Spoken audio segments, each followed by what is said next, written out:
Hello students, हमारा channel MSA के institute ICSE 10 2024 and 25 board examination for biology and other subject के लिए work कर रहा है, जो कि तुम लोग के एग्जामिनेशन के लिए बहुत ज्यादा फ्रूटफुल होगा।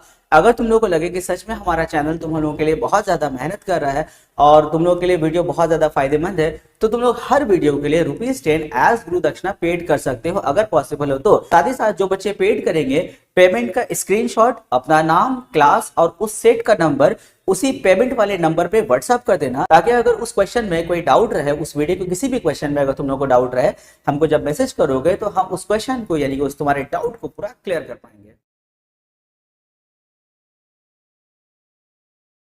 हेलो स्टूडेंट, तो चलो आज हम लोग मिलते हैं प्रैक्टिस सेट नंबर 7 में। यहाँ पर भी वही हम लोग कहानी रहेगा। यहाँ पर भी हम लोग 20 most expected question for 2024 and 25 discuss करेंगे। और यहाँ पर हम लोग जानते हैं जैसे एक डिटेल्ड एक्सप्लेनेशन होता है, इससे ये जो 20 क्वेश्चन है वो तो कर पाओगे। इसके अलावा अगर इस टॉपिक से रिलेटेड अगर एग्जाम में कोई भी क्वेश्चन आएगा तो खूब आराम से कर पाओगे। तो चलो इसी सब कंसेप्ट को मिला करके हम लोग आज का पहला क्वेश्चन देखते हैं। पहला क्वेश्चन हम लोग का ब्लड सर्कुलेशन से चैप्टर से क्वेश्चन है। Explain the term leukaemia. Leukaemia क्या होता है? ल्यूकेमिया एक्चुअल में एक ब्लड कैंसर हम लोग बोल सकते हैं। देखो, ल्यूकेमिया क्या है? Is a cancer of tissue forming WBC, यानी कि ये टिश्यू में ये कैंसर हो जाता है। वो टिश्यू क्या करता है? Forming WBC. अब हमको ये बताओ कि ह्यूमन बीइंग में डब्ल्यूबीसी कहाँ कहाँ बनता है? जहाँ जहाँ बनता है वो टिश्यू में ये कैंसर हो जाएगा। अगर उस टिश्यू में जो डब्ल्यूबीसी प्रोड्यूस करता है, फॉर्म करता है, अगर उस टिश्यू में अगर कैंसर हो जाता है तो उस डिजीज को हम लोग क्या बोलते हैं? ल्यूकेमिया। अब सवाल है कि सर डब्ल्यूबीसी कहाँ कहाँ बनता है? तो डब्ल्यूबीसी देखो, रेड बोन मैरो में बनता है, वहाँ आरबीसी भी बनता है। इसके अलावा डब्ल्यूबीसी और कहाँ बन सकता है? एक हो गया रेड बोन मैरो, दूसरा हो जाएगा लिम्फ नोड, तीसरा लीवर, चौथा स्प्लीन। ये सब जगह में डब्ल्यूबीसी प्रोड्यूस होता है, यानी कि फॉर्म होता है। अगर डब्ल्यूबीसी फॉर्मिंग टिश्यूज में अगर कैंसर हो जाता है तो उसको हम लोग क्या बोलते हैं? ल्यूकेमिया। अच्छा, फिर क्या बोला? Whose number increases many fold, यानी कि जो कैंसर का जो फैक्टर होता है यहाँ पे, जो उसका बैक्टीरिया होगा, वो मेनी फोल्ड बहुत ज्यादा करके वो इंक्रीज करता है at the cost of RBCs. यहाँ पे ये जो डब्ल्यूबीसी हम लोग का रहेगा वो बहुत ज्यादा प्रोड्यूस होने लगता है, जिसको हम लोग एबनॉर्मल डब्ल्यूबीसी बोलते हैं। जैसे रेड बोन मैरो है, वहां पे आरबीसी भी बन रहा है, डब्ल्यूबीसी। जब बहुत ज्यादा एबनॉर्मल डब्ल्यूबीसीज बनने लगता है तब ये कैंसर फॉर्म करने लगता है। अब देखो, रेड बोन मैरो में तो दोनों प्रोड्यूस होगा, थोड़ा आरबीसी थोड़ा डब्ल्यूबीसी। अब अगर मेनी फोल्ड बहुत ज्यादा करके अगर डब्ल्यूबीसी बनने लगेगा तो आरबीसी कम बनेगा। तो यहाँ पे डब्ल्यूबीसी मैनीफोल्ड इंक्रीज करता है at the cost of RBC, यानी कि आरबीसी के बदले में भी क्या बन जा रहा है हम लोग का? डब्ल्यूबीसी बन जा रहा है। तो यहाँ पे आरबीसी का क्या हो गया? कॉस्ट हो गया। तो यहाँ पे इसीलिए बोला था at the cost of RBC, क्योंकि आरबीसी के बदले में भी बहुत ज्यादा एबनॉर्मल डब्ल्यूबीसी बढ़ने लग रहा है। It is usually a fatal disease. ये एक फैटल डिजीज है। फैटल डिजीज मतलब क्या होता है? जानलेवा बीमारी, यानी कि अगर किसी को ये हो जाए तो वो मर जाएगा। अब सवाल है कि सर कितना दिन में मरेगा? देखो, एग्जाम में इतना कुछ नहीं पूछेगा, बस एक्सप्लेन द टर्म बोलेगा तो 2 लाइन का डेफिनेशन लगा देना, हो जाएगा। लेकिन हम दोनों के नॉलेज के लिए बता रहे हैं कि जैसे अगर ये फैटल डिजीज है, ये जानलेवा बीमारी है, तो सर ये कब तक इसका पेशेंट मर सकता है? वैसे तो देखो इसमें बहुत सारा वेरिएशंस आता है, लेकिन ऑन एन एवरेज अगर ये अल्लाह न करे किसी को ये बीमारी अगर हो जाता है तो वो 5 साल के आसपास तक वो जिंदा रहता है, उससे ज्यादा वो जिंदा नहीं रह सकता। अब कोई 5 साल के अंदर डेथ हो जाता है, कोई 5 साल पर डेथ होता है। अच्छा, अब उसका सिम्टम क्या है? मैंने कैसे पता चलेगा कि इस इंसान को ल्यूकेमिया है? कैसे पता चलेगा उसका सिम्टम्स क्या है? तो देखो, पहले यहाँ पर है, देखो, क्रोनिक फटीग। फटीग मतलब क्या होता है? Weakness and low energy. अच्छा, अब ये नहीं कि एक दो सिम्टम देख के तुम अपने आप से मैच कर लो, अरे सर ये तो हमको भी होता, कहीं हमको ल्यूकेमिया तो नहीं हो गया, ऐसा नहीं। यहाँ पर देखो बहुत सारा सिम्टम्स को जब क्लस्टर करेंगे, जब पूरा मैच होगा तब ल्यूकेमिया होगा।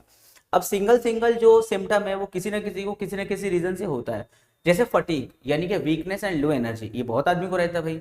अब जैसे मान लेते हैं कोई ढंग से खाना नहीं खा रहा है कुछ दिन से, वो होता ना कि खाना पसंद लायक नहीं बन रहा है तो नहीं खा रहे हैं, मन अच्छा नहीं तो नहीं खा रहे हैं। अब नहीं खाओगे तो उसकी वजह से भी वीकनेस एंड लो एनर्जी लगता है। अब इसका मतलब ये नहीं कि ल्यूकेमिया हो गया है, पर ये एक सिम्टम है। इसके अलावा lymph node swelling, lymph node जो हम लोग का तो स्वेल हो जाएगा, फूल जाएगा। लंग्स का अगर हम बात करें तो लंग्स में क्या इफेक्ट आएगा? Shortness breath. सही से सांस नहीं ले पाओगे। अच्छा, उसके बाद में स्किन में टाइनी रेड स्पॉट्स, ऐसे ना रेड रेड स्पॉट हो जाएगा, कहीं पर भी हो सकता है, एब्डोमेन में हो सकता है, हाथ में हो सकता है। और देखोगे ना ऐसे रेड रेड ना स्पॉट, एक होता है रैशेस, होता है रैशेस में तो पूरा एकदम पूरा लगता है कि यहाँ से यहाँ तक चमड़ा पूरा लाल हो गया है या कोई भी कलर हो गया है, ऐसे खुजला रहा है। तो इसमें ना स्पॉट स्पॉट बनता है, ऐसे ऐसे डॉट डॉट ऐसा ऐसा रहेगा, जैसे ऐसे dot dot dot dot dot ऐसे पूरा भरा हुआ रहेगा। अच्छा, ये डॉट डॉट भी बहुत सारे रीजन से होता है, कुछ और भी, अगर किसी को स्किन डिजीज हो गया तो वो भी होता है।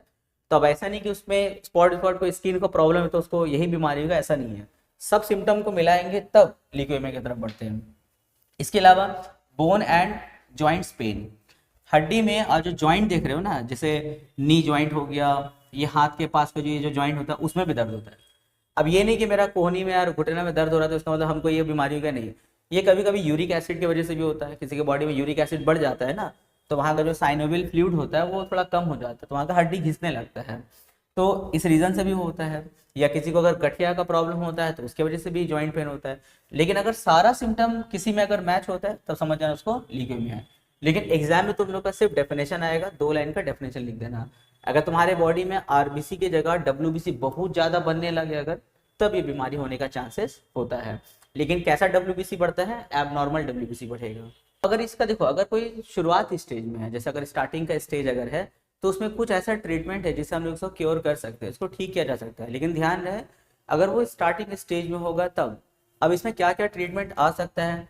एक तो होता है हम लोग का केमोथेरेपी होता है, केमोन इंजेक्शन होता है, उससे कर सकते हैं, वो थोड़ा ट्रीटमेंट होता है। इसके अलावा ब्लड ट्रांसफ्यूजन, यानी कि अगर उसको हम लोग ब्लड चेंज करवा दें तभी, ये स्टार्टिंग स्टेज का बता रहे हैं। उसके बाद में रेडियोथेरेपी, उससे भी हम लोग उसको ट्रीट कर सकते हैं, लेकिन ध्यान रहे ये शुरुआती स्टेज में होगा। अच्छा, एक और डिजीज होता है उसका नाम है ल्यूकोपेनिया। अब वो क्या होता है? ये बीमारी तो डब्ल्यूबीसी के इंक्रीज करने से हुआ, बहुत ज़्यादा डब्ल्यूबीसी बन गया तुम्हारे बॉडी में। ल्यूकोपेनिया क्या होता है? ल्यूकोपेनिया ये होता है due to the decrease in the number of WBC. अगर तुम्हारे बॉडी में या तुम्हारे ब्लड में अगर जैसे डब्ल्यूबीसी अगर कम हो जाता है, जितना होना चाहिए उससे डिक्रीज हो जाएगा, तो ये बीमारी होगा ल्यूकोपेनिया। और अगर जितना डब्ल्यूबीसी चाहिए उससे ज़्यादा अगर डब्ल्यूबीसी हो जाता है तो क्या हो जाएगा? तुमको ल्यूकेमिया हो जाएगा। Question number 2, discuss any 2 needs for adopting control measures for population. देखो, पॉपुलेशन का जो प्रॉब्लम है वो हर देश में है, लेकिन इंडिया में चूंकि ज़्यादा प्रॉब्लम इसलिए है क्योंकि इंडिया पूरे वर्ल्ड में सबसे ज़्यादा पॉपुलेट कंट्री है, पहला। दूसरा, देखो पॉपुलेशन उतना बड़ा प्रॉब्लम नहीं होता है, अगर पॉपुलेशन अगर प्रोडक्टिव हो तो उतना दिक्कत नहीं है। लेकिन हम लोग इंडिया में प्रोडक्टिविटी भी कम है और पॉपुलेशन भी बहुत ज़्यादा है, तो हम लोग को चाहिए कि पॉपुलेशन को कंट्रोल करे। अब सवाल है कि सर क्यों कंट्रोल करें? तो देखो क्वेश्चन में क्या है, discuss any 2 needs for adopting control measure. कोई 2 रीजन बताइए, कोई 2 नीड बताइए जिसकी वजह से हम लोग पॉपुलेशन को कंट्रोल करना चाहते हैं। तो खैर, अगर रीजन अगर लिखने जाए तो एक डायरी भर जाए कि क्यों हम नहीं चाहते अपने आसपास में आबादी। यहाँ तक कि देखो ना, अगर किसी मोहल्ले में तुम रह रहे हो तो तुमको कभी कभी फील होता होगा ना कि यार मेरा मोहल्ले में कितना आदमी रहता है, भीड़ कितना रहता है, चिल्ला चिल्ली बहुत होता है, ऐ बिल्डिंग से निकल के नीचे उतरे भीड़ लगा हुआ है, आदमी लोग बैठा है बातचीत कर, इतना डिस्टर्बेंस होता है। तो तुमको दिक्कत फील हो रहा है ना कि यार यहाँ पे आदमी बहुत ज़्यादा है, थोड़ा आदमी कम होना चाहिए था, थोड़ा पीसफुल इन्वायरमेंट रहता ताकि हम लोग अपने काम पे फोकस और कंसंट्रेशन कर सकते। अब भाई आबादी है तो चिल्ला चिल्ली झगड़ा बहुत ज़्यादा होता है, तो हम चाहते हैं कि सर आबादी कम हो यहाँ पे, क्योंकि इस पर्टिकुलर एरिया में आबादी बहुत ज़्यादा है, जिसको हम लोग बोलते हैं पॉपुलेशन डेंसिटी।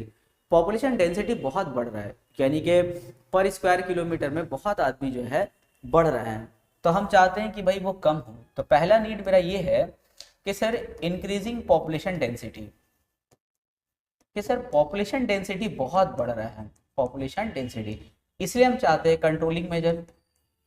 दूसरा क्या होता है? दूसरा हम बोल सकते हैं श्रिंकिंग फॉरेस्ट। भाई फॉरेस्ट श्रिंक हो जा रहा है, सुकड़ जा रहा है, तो यहाँ सुकड़ नहीं जा रहा है, मतलब यहाँ श्रिंक बने होता सुकड़ जाना, पर यहाँ सुकड़ना नहीं होगा। जैसे मान लेते इतना बड़ा फॉरेस्ट है, और फॉरेस्ट हम लोग को ना जाने कितना चीज़ हम लोग को प्रोवाइड करता है ना। अगर हम फॉरेस्ट का अगर कुछ एग्जाम्पल ले लें कि उससे क्या क्या हम लोग का बेनिफिट है, तो सबसे पहले देखो ऑक्सीजन वहाँ से मिल रहा है। इसके अलावा वहाँ से देखो हम लोग का रेन क्लाउड वहाँ पे तैयार हो रहे हैं, बारिश वाला बादल वहीं से तैयार होता है, ट्रांसपिरेशन और ये सब की वजह से। उसके बाद में हम लोग को जो है बहुत सारा मेडिसिन वहीं से मिलता है, और ना जाने कि बहुत सारा हम लोग इससे फायदा है। अब सोचो अगर पॉपुलेशन बहुत बढ़ गया, अर्बन एरिया में जगह खत्म हो गया, तो लोग फॉरेस्ट की तरफ बढ़ते हैं और जा करके फॉरेस्ट का मान लेते हैं इतना हिस्सा, यहाँ से फॉरेस्ट को ख़त्म कर दिए और ख़त्म करके यहाँ पे फैक्ट्री, बिल्डिंग, स्कूल्स, घर बनाने स्टार्ट कर दिए। फिर कुछ दिन और आबादी बढ़ा तो यहाँ से लोग निकल करके और आ गया है, अब इतना एरिया को कैप्चर कर लिए और धीरे धीरे देखो फॉरेस्ट को श्रिंक कर दे। पहले फॉरेस्ट इतना बड़ा था, अभी फॉरेस्ट इतनी बड़ी सी हो गया। तो श्रिंकिंग फॉरेस्ट, फॉरेस्ट हम लोग का खत्म होता जा रहा है, सुकड़ता जा रहा है, इसलिए हम चाहते हैं कि पॉपुलेशन कंट्रोल हो जाए। और एक अगर हम एक एग्जाम्पल ले लें तो decreasing per capita income, decreasing per capita income. Per capita income मतलब क्या होता है?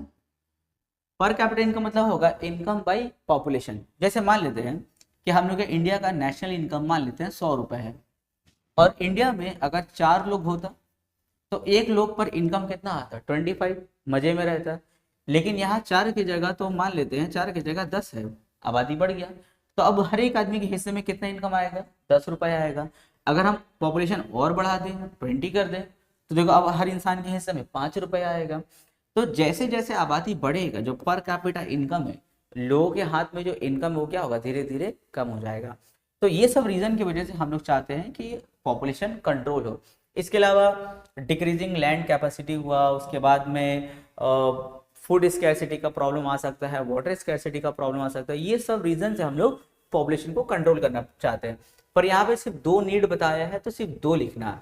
ऐसे फुलों में बह करके 10-12 तो मत लिख देना कि हाँ सर बहुत परेशान है, लिखे जा रहे लिखे जा रहे। सिर्फ 2 ही मार्क्स का आएगा, सिर्फ 2 ही लिखना होगा।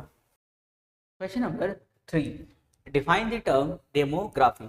डेमोग्राफी क्या है? ये हम लोग का पॉपुलेशन चैप्टर से क्वेश्चन आया हुआ है। डेमोग्राफी का माने होता है it is the statistical study of population, study of population. Statistical study of population को हम लोग डेमोग्राफी बोलते हैं। ये हो गया इसका डेफिनेशन। अब स्टैटिस्टिकल स्टडी मतलब क्या? जैसे कितना लोगों का बर्थ हो रहा है, उन लोगों का डेटा कलेक्ट करना कि एक साल में या एक हफ्ता में कितना पॉपुलेशन बढ़ा है, तो उसके आने वाले हफ्ते में कितना बढ़ सकता है या कितना एक्चुअल में बढ़ा है, वो कितना डेथ रेट हुआ है। क्योंकि पॉपुलेशन के लिए सब पढ़ना जरूरी होता है। सिर्फ हम बोलेंगे भाई हर हफ्ता या हर साल 1000 बच्चों का बर्थ हो रहा है या उससे ज़्यादा बच्चों का बर्थ हो रहा है, तो यार आबादी बहुत बढ़ रहा है। तो भाई उस टाइम में कुछ लोग तो डेथ भी कर रहा है ना, तो थोड़ा कम हो गया। कुछ लोग माइग्रेट कर लिया, तुम्हारा कंट्री छोड़ के किसी और कंट्री में चला गया। तो ये पूरा जो एक डेटा कलेक्ट करना होता है, यानी कि कितना लोगों का बर्थ हुआ, कितना का डेथ हुआ एक साल के अंदर, या कितना लोग माइग्रेट किया, कितना लोग दूसरे कंट्री से हम लोग कंट्री में आया, ये जो पूरा एक डेटा हम लोग कलेक्ट करके उसके बाद ह्यूमन पॉपुलेशन स्टडी करते हैं, उसको हम लोग बोलते हैं डेमोग्राफी। तो ये इसका डेफिनेशन लिखोगे, एक ही स्टेटमेंट का डेफिनेशन है। और अगर थोड़ा सा इसको और बढ़ाना हो तो ऐसे कर सकते हो, ये जो डेमोग्राफी देख रहे हो ना, ये 2 वर्ड से लिया गया है। एक है डेमोज, डेमोज के माने होता है पीपल, डेमोज के माने पीपल। एंड ग्राफी जो वर्ड है एक्चुअली वो ग्राफोस से लिया गया है, ग्राफोस। ग्राफोस के माने होता है मेजरमेंट, यानी कि पीपल यानी कि पॉपुलेशन का हम लोग जो मेजरमेंट करते हैं उसको क्या बोलते हैं? डेमोग्राफी बोलते हैं। Question number 4, mention any 2 surgical method for contraception. ये वाला क्वेश्चन बहुत नॉलेजेबल है, खूब ज्यादा समझने वाला क्वेश्चन है और खूब इंटरेस्टिंग टॉपिक भी रहेगा। बोला है कोई 2 सर्जिकल मेथड बताइए कॉन्ट्रासेप्शन के लिए। अब पहले समझिए कॉन्ट्रासेप्शन क्या होता है। कॉन्ट्रासेप्शन के माने होता है प्रिवेंटिंग प्रेगनेंसी, यानी कि प्रेगनेंसी को रोकने का प्रोसेस। अब देखो कॉन्ट्रासेप्शन के लिए यानी कि प्रेगनेंसी को रोकने का फिर जरूरत क्या है? अगर हम उसको पॉपुलेशन के पॉइंट ऑफ व्यू से देखें तो अगर मान लेते हैं किसी फैमिली में अगर एक सेटिस्फैक्टरी नंबर ऑफ चिल्ड्रन है, यानी किसी फैमिली को अगर यानी कि किसी कपल को अगर कोई 2 बेबी अगर कैरी करना था, अगर 2 बेबी हो गया बर्थ, उसके बाद अगर वो चाहता है कि फर्दर बेबी बर्थ ना हो, तो उसके लिए वो लोग जो है कॉन्ट्रासेप्शन मेथड में जाता है, यानी कि प्रेगनेंसी को प्रिवेंट करने के प्रोसेस में जाता है। अब सवाल है कि सर कॉन्ट्रासेप्शन का मेथड क्या है, यानी कि प्रेगनेंसी को कैसे कैसे रोका जा सकता है। तो कुछ हार्मोनल मेथड होता है, कुछ और भी टेक्निक होगा, जैसे कुछ कॉन्डम यूज करना, यानी कि हस्बैंड फिजिकल इंटरकोर्स से पहले अगर कॉन्डम यूज कर ले तो प्रेगनेंसी को प्रिवेंट कर सकता है। इसके अलावा फिजिकल कॉन्टैक्ट के बाद में कुछ मेडिसिन होता है, ओरल मेडिसिन, जैसे पिल्स जिसको बोलते हैं। अगर फीमेल इस पिल्स यानी कि इस टैबलेट को खा ले, इसको हम लोग वैसे नॉर्मली कॉन्ट्रासेप्टिव पिल्स बोला जाता है। इसका नाम है, पिल्स में तो टैबलेट है, इसका नाम होगा मेलेडी।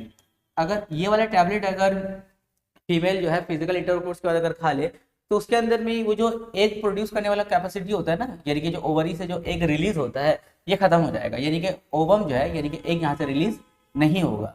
तो अगर फिजिकल कांटेक्ट के बाद में अगर स्पर्म यहाँ से होता अगर यहाँ आ भी जाता है फैलोपियन ट्यूब के पास में, पर ओवम वहाँ नहीं आएगा, रिलीज नहीं होगा वहाँ पे, इससे क्या होगा, फर्टिलाइजेशन नहीं होगा और बेबी बर्थ का कोई बात ही नहीं होगा वहाँ पे। इसके अलावा और भी बहुत सारा मेथड है, लेकिन कुछ ऐसा मेथड है जिसको हम लोग एकदम परमानेंट किया जा सकता है, परमानेंट कर सकते हैं, जिसमें हम लोग का आएगा सर्जिकल मेथड। सर्जिकल मानी समझ जो ऐसे काट कूट करना, तो उसमें आता है, अगर मेल का बात करें तो मेल में होता है वैसेक्टोमी और फीमेल में होता है ट्यूबेक्टोमी। ये सर्जिकल मेथड यानी कि काट कूट करके जो है इस मेथड को यूज किया जाता है।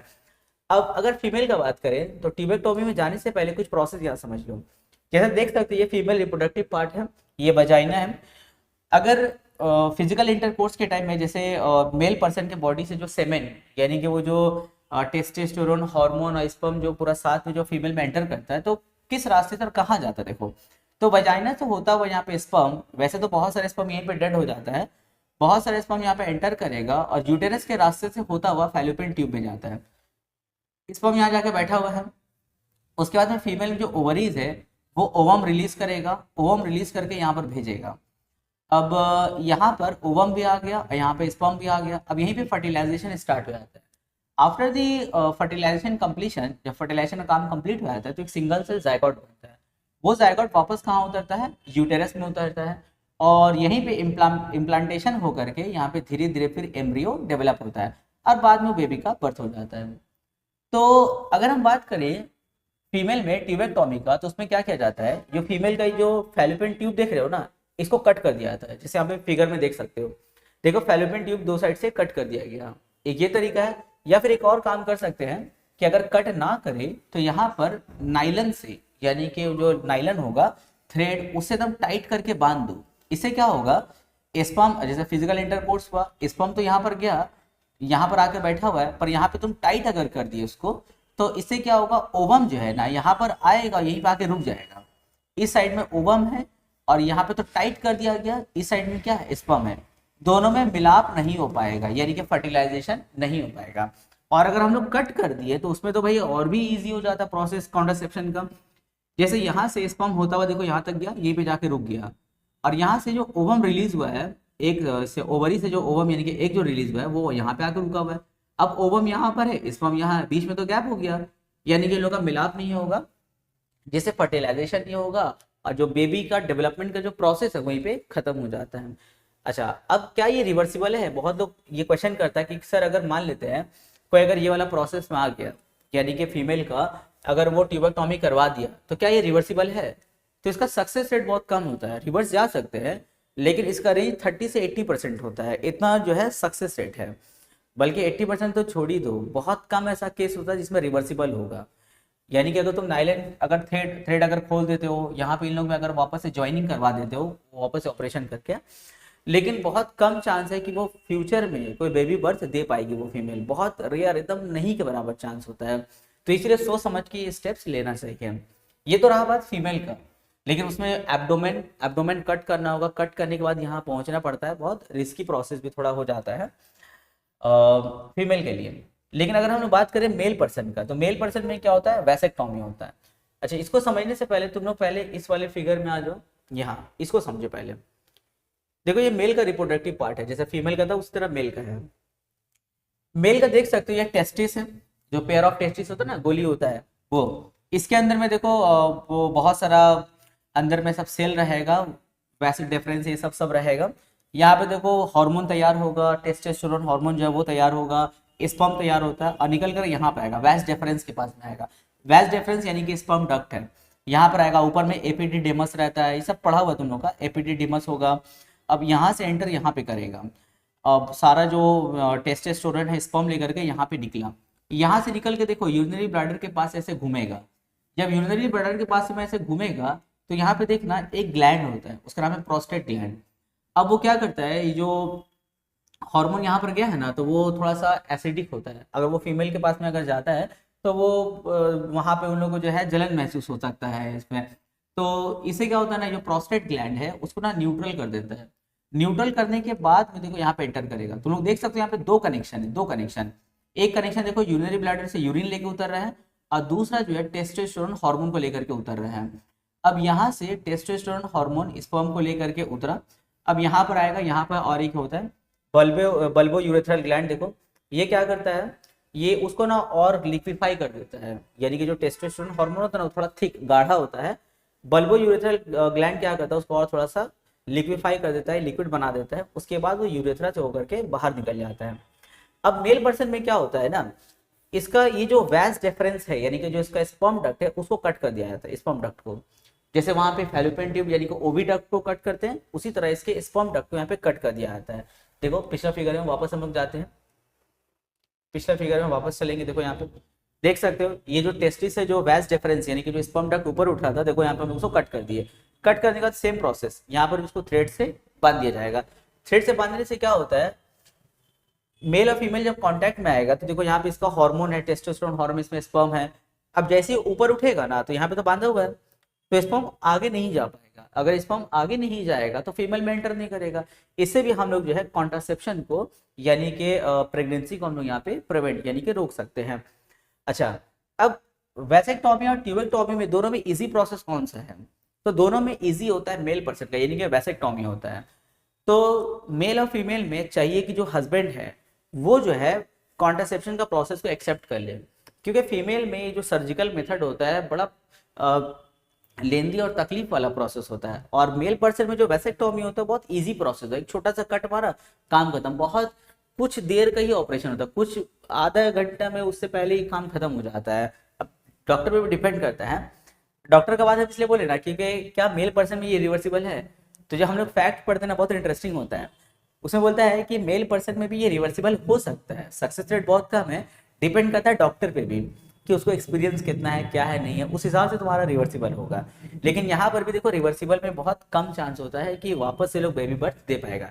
लेकिन हाँ, इसमें एक मेन चीज जो है वो सही यहाँ पर, कि इन लोगों का जो एक्साइटमेंट होता है, यानी कि जो जॉय होता है फिजिकल इंटरकोर्स का, उससे कोई फर्क नहीं पड़ता है। जैसे जो लोग इस प्रोसेस में जाना चाहते हैं लेकिन उन लोग को डर लगता है कि कहीं सर हम लोग को जो फिजिकल इंटरकोर्स वाला जो लाइफ है, इंजॉयमेंट है, वो कहीं खत्म तो नहीं हो जाएगा, ऐसा कुछ नहीं होता है। अगर ये प्रोसेस स्टेप्स को लेते हैं तो उसमें कोई दिक्कत नहीं आएगा। तो इसको याद रखोगे तुम लोग दोनों मेथड को। लेकिन ये दोनों कैसा हम लोग का सर्जिकल मेथड है, ये जानलेवा नहीं है। जो कम पढ़ा लिखा लोग है ना, वो कभी कभी सोचता है कि सर कहीं मरवर तो नहीं जाएगा, ये सब करवा गए क्या भाई सर आप टेस्टिस का पाइप काट दे रहे, कहीं मरवर तो नहीं जाएगा। कोई ऐसा बात नहीं है, कुछ नहीं होता है, ना ही फीमेल को रिस्क है ना ही मेल पर्सन को। हाँ, तकलीफ का बात करें तो फीमेल में ज्यादा होता है, तो इसीलिए मेल को कॉन्ट्रासेप्शन स्टेप्स ले लेना चाहिए। Question number 5, arrange and rewrite the terms in age group in the correct order. यहाँ देखो हर क्वेश्चन में चार चार टर्म दिया है और एक अंडरलाइन किया हुआ है। जो अंडरलाइन किया हुआ रहेगा वो हम लोग का बिगिनिंग होगा। देखो beginning with the term that is underline, यानी कि जब हम बोलेंगे चारों को अरेंज करो तो सबसे फर्स्ट में किसको रखना होगा, प्रोफेज को रखेंगे। उसके बाद देखो प्रोफेज के बाद में कौन कौन सा फेज आता है। तो सबसे पहले ये बताओ, जो क्वेश्चन नंबर ए में देख रहे हो जो चार फेज है, ये समझ में आ रहा है किसका फेज है। अगर हम लोग वापस चले, अगर हम लोग अपने सेल साइकिल में, तो सेल साइकिल में दो डिवीजन था ना, यानी कि सेल साइकिल दो डिवीजन में कंप्लीट होता है। एक होता है इंटरफेज जिसको हम लोग रेस्टिंग फेज बोलते हैं या फिर नॉन डिवाइडिंग फेज बोलते हैं, और दूसरा होता है हम लोग का एम फेज। एम फेज यानी कि जो माइटोसिस होता है। फिर माइटोसिस जो है वो दो स्टेप में कंप्लीट होता है, एक होता है उसका कैरियोकाइनेसिस और दूसरा होता है साइटोकाइनेसिस। कैरियोकाइनेसिस क्या था, division of nucleus, and cytokinesis क्या था, डिवीजन ऑफ साइटोप्लाज्म। फिर जब कैरियोकाइनेसिस था फिर उसका चार डिवीजन था, उसका चार डिवीजन क्या क्या था, यानी कि जो डिवीजन ऑफ न्यूक्लियस है यानी कि जो कैरियोकाइनेसिस है वो चार स्टेप्स में कंप्लीट होता है। पहला क्या आता है, प्रोफेज, दूसरा आता है मेटाफेज, फिर एनाफेज एंड देन टेलोफेज। तुम लोग इसको ऐसे याद रख सकते हो, पी मैट करके याद रख सकते हो, पी मैट। अगर कुछ टाइम रट लोगे ना, P mat P mat P mat अगर रट लोगे तो तुमको समझ में आएगा इसका ऑर्डर। तो पहले आएगा प्रोफेज, फिर metaphase, anaphase and telophase. Telophase जब खत्म होता है उसके बाद ही स्टार्ट होता है साइटोकाइनेसिस यानी कि डिवीजन ऑफ साइटोप्लाज्म। तो एक सेल साइकिल हम लोग का कंप्लीट हो जाता है उस टाइम में। अच्छा, फिर यहाँ जो हम बोले थे एनाफेज के बारे में, एनाफेज का भी देखो तीन फेज होता है, G1 फेज, जिसको हम लोग फर्स्ट ग्रोथ फेज बोलते हैं, यहाँ पे आरएनए एंड प्रोटीन्स बनता है। दूसरा होता है एस फेज, एस फेज यानी कि सिंथेसाइज फेज, यहाँ पे डीएनए बनता है एंड क्रोमोसोम जो है डुप्लीकेट होता है। उसके बाद आता है हम लोग का G2 फेज यानी कि सेकंड ग्रोथ फेज।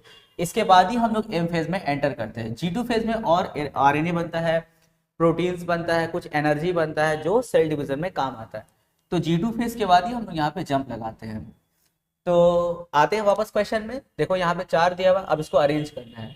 तो अरेंज करके एग्जाम में कैसे लिखोगे, जैसे ये क्वेश्चन दिया रहेगा, लिखेंगे ए। अब इसको अरेंज करो, तो अरेंजमेंट कहाँ से स्टार्ट होगा, प्रोफेज से। तो यहाँ पे लिखेंगे प्रोफेज, उसके बाद क्या आएगा, मेटाफेज, उसके बाद एनाफेज, उसके बाद टेलोफेज। हम देखो सिर्फ पहला पहला लेटर लिखे, तुम लोग ऐसे मत लिखना, तुम लोग पूरा लिखोगे, prophase comma metaphase comma anaphase and then telophase. Question number 5B, prostate gland, penis, urethra and testis. यहाँ देखो टेस्टिस अंडरलाइन किया हुआ है, यानी कि अरेंजमेंट कहाँ से स्टार्ट होगा, टेस्टिस से स्टार्ट होगा। और ये चारों टर्म तुम लोग को देख के समझ में आ गया होगा कि ये मेल रिप्रोडक्टिव सिस्टम का क्वेश्चन है। तो इस क्वेश्चन में जाने से पहले पहले इस सेटअप को यानी कि मेल रिप्रोडक्टिव सिस्टम को पहले अच्छे से समझ लेते हैं, उसके बाद क्वेश्चन में जाएंगे। जैसे अगर हम लोग कहानी यहाँ से स्टार्ट करें, देख सकते हो ये टेस्टिस है। टेस्टिस किसके अंदर में एनवेलप रहता है, स्क्रोटम के अंदर में वो रहता है। टेस्टिस को अगर क्रॉस सेक्शनली अगर कट किया जाए तो अंदर में कुछ ट्यूबुल्स दिखेगा, ऐसा ऐसा करके ट्यूबुल्स दिखते हैं। इसका नाम है सेमिनिफेरस ट्यूबुल्स। सेमिनिफेरस ट्यूबुल्स का काम क्या होता है, फंक्शन क्या है, यहाँ पे स्पर्म बनता है, स्पर्म यानी कि मेल रिप्रोडक्टिव सेल बनता है। स्पर्म बनने का जो प्रोसेस है इसको बुलाया जाता है स्पर्मेटोजेनेसिस, स्पर्मेटोजेनेसिस। सेमिनिफेरस ट्यूबुल्स, ये भी याद रखो एग्जाम में अगर यहाँ से क्वेश्चन पूछ लिया कि टेस्टिस के कौन से पार्ट में कहाँ पर स्पर्म तैयार होता है, तो आंसर इज सेमिनिफेरस ट्यूबुल्स, वहां पे स्पर्म बनता है, मेल रिप्रोडक्टिव सेल। और स्पर्म बनने का जो प्रोसेस है उसको बोलते हैं स्पर्मेटोजेनेसिस। जैसे ओवरीज में ओवम जो बनता है यानी कि जो एग बनता है, उसके बनने का प्रोसेस क्या बोलते हैं, oogenesis, oogenesis। ठीक है, याद रखोगे, स्पर्म बनने को स्पर्मेटोजेनेसिस एंड ओवम बनने का जो प्रोसेस होता है उसको हम बोलते हैं oogenesis। उसके बाद में जो सेमिनिफेरस ट्यूबुल्स है, इसके अंदर में इसके बीच में ऐसे पैकिंग रहता है, उसका नाम है इंटरस्टिशियल सेल, जिसको हम लोग लाइडिंग सेल भी बोलते हैं। लाइडिंग सेल का फंक्शन क्या होता है, लाइडिंग सेल में टेस्टोस्टेरोन नाम का हार्मोन बनता है, यानी कि मेल रिप्रोडक्टिव हार्मोन, जो सेक्स हार्मोन है। अब यहाँ से स्पर्म एंड टेस्टोस्टेरोन हार्मोन यहाँ से सेमिनिफेरस ट्यूबुल्स के एरिया से निकल के यहाँ आता है, इसका नाम है एपिडिडिमस। यहाँ पे कुछ टाइम तक रुकता है, रुकने के बाद फिर वो लोग यहाँ से इस तरह होकर के इस तरह ट्रैवल करता है, इसका नाम है वैस डिफरेंस, जिसको हम लोग स्पर्म डक्ट बोलते हैं। अब यहाँ से होता हुआ यूरिनरी ब्लैडर के सेटअप के ऊपर यहाँ से होता हुआ यहाँ तक आएगा। अब यहाँ देख सकते हो, यहाँ पे एक सेमिनी वेसिकल नाम का एक ग्लैंड रहेगा।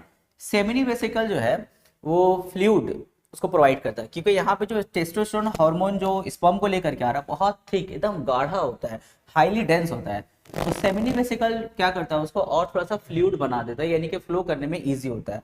और वो आगे बढ़ेगा तो यहाँ पे प्रोस्टेट ग्लैंड मिलता है। प्रोस्टेट ग्लैंड क्या करता है, ये जो सेमेन है, जो सेमिनी वेसिकल से जो लिक्विड बना, फ्लूइड मिला, वो उसके बाद में टेस्टोस्टेरोन हार्मोन और यहाँ से जो स्पर्म है वो जो बहुत थिक था वो थोड़ा एसिडिक इन नेचर होता है, तो प्रोस्टेट ग्लैंड क्या करता है, उसको अल्कलाइन कर देता है, न्यूट्रल कर देता है। उसके बाद वो यहाँ और उतरता है, फिर यहाँ पर मिलेगा उसको बल्बो यूरेथ्रल ग्लैंड मिलता है। बल्बो यूरेथ्रल ग्लैंड क्या करता है, उस लिक्विड को जो और अभी थिक है उसको और क्या करेगा, लिक्विफाई कर देता है, ताकि फ्लो करने में और इजी हो। अब एकदम लिक्विफाई जब कर देता है तो यहाँ से यूरेथ्रा से होता हुआ यहाँ पे निकल जाएगा, तो यहाँ पे यूरेथ्रा, उसके बाद क्या आएगा, पेनिस। तो इसका देखो अगर अरेंजमेंट का बात करें तो क्या क्या सेटअप आया, पहले आया टेस्टिस, उसमें है हम लोग का सेमिनिफेरस ट्यूबुल्स, फिर है वहाँ पे इंटरस्टिशियल सेल जिसको लाइडिंग सेल बोलते हैं, उसके बाद एपिडिडिमस, उसके बाद वैस डिफरेंस यानी कि स्पर्म डक्ट, फिर यहाँ से होता हुआ seminal vesicle, prostate gland, bulbo urethral gland, urethra and then penis. इस तरह करके तुम लोग याद रखोगे। अब यहाँ पे देखो कम से कम 7-8 आइटम आ गया। अगर क्वेश्चन में इन 7-8 में से किसी को भी 4 उठा करके अगर अरेंज करने बोलेगा तो आराम से कर लोगे, क्योंकि अगर 7-8 आइटम यहाँ पर आ रहा, 7-8 टर्म अगर है तो उसका तो बहुत सारा क्वेश्चन बना सकते हैं ना। तो अगर तुम लोग ये पूरा स्टेप्स अगर याद कर लोगे तो कोई भी क्वेश्चन अगर कहीं से भी अरेंजमेंट करने का दे देगा तो आराम से कर लोगे। जैसे इस कंसेप्ट के बेस पर अब क्वेश्चन नंबर बी में आते देखो, तो बी में सबसे पहले यहाँ पे देखो कौन आएगा, सबसे पहले तो टेस्टिस है, ठीक है, नंबर 1 में आया टेस्टिस। उसके बाद क्या आएगा, प्रोस्टेट ग्लैंड। ऐसे प्रोस्टेट ग्लैंड से पहले बहुत कुछ है, पर यहाँ चूंकि दिया है प्रोस्टेट ग्लैंड तो इसलिए प्रोस्टेट ग्लैंड। उसके बाद क्या आएगा, यूरेथ्रा। उसके बाद क्या आएगा, पेनिस। ये हो गया arrange. Question number 5C, oval window, air ossicles, round window and Eustachian tube. तो यहाँ पे देखो एयर ऑसिकल्स अंडरलाइन किया हुआ है, यानी कि कहानी यहीं से स्टार्ट होगी। तो तुम लोग को देख के समझ में आ गया कि ये ह्यूमन ईयर का क्वेश्चन है। तो पहले आकर के पूरे ह्यूमन ईयर को अच्छे से समझ लेते हैं, उसके बाद इससे रिलेटेड जो भी अरेंजमेंट का क्वेश्चन आएगा आराम से कर लोगे। बस याद रखो स्टेप्स इसका। देखो सबसे पहले हम लोग ईयर को 3 हिस्सों में डिवाइड करते हैं, outer ear, middle ear and inner ear. अगर हम आउटर ईयर का बात करें यानी कि बाहर के हिस्सा का, तो सबसे पहले क्या आता है, पिन्ना। उसके बाद में ये आता है हम लोग का ऑडिटरी कैनल, जिसको हम लोग ईयर कैनल भी बोलते हैं या फिर बोलेंगे ऑडिटरी कैनल बोलेंगे। उसके बाद यहाँ पर आएगा टिम्पैनम, जिसको हम लोग एयर ड्रम यानी कि कान का पर्दा बोलते हैं। तो सबसे पहले पिन्ना, उसके बाद में ऑडिटरी कैनल, उसके बाद में टिम्पैनम यानी कि एयर ड्रम, कान का पर्दा। ये होता है हम लोग का आउटर ईयर, ये हम लोग का बाहर का हिस्सा हुआ। सबसे पहले कोई भी साउंड देखो यहाँ पर आएगा और आ करके तुम्हारे एयर कैनल में यानी कि ऑडिटरी कैनल में ट्रेवल करेगा। यहाँ से होता हुआ जा करके ये टिम्पैनम को ऐसे प्रेस करेगा। टिम्पैनम को ऐसे प्रेस किया, जैसे टिम्पैनम को प्रेस करेगा उसके बाद आता है हम लोग का मिडिल ईयर।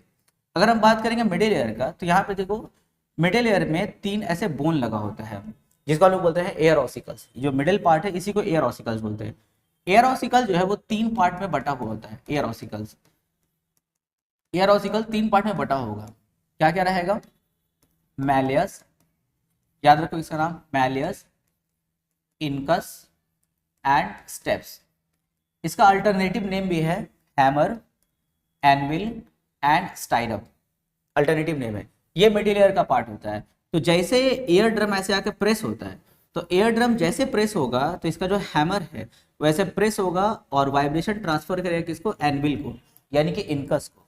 इनकस जो है इस वाइब्रेशन को भेजेगा, फॉरवर्ड करेगा कहाँ, स्टेप्स के पास यानी कि स्टाइरप के पास भेजेगा।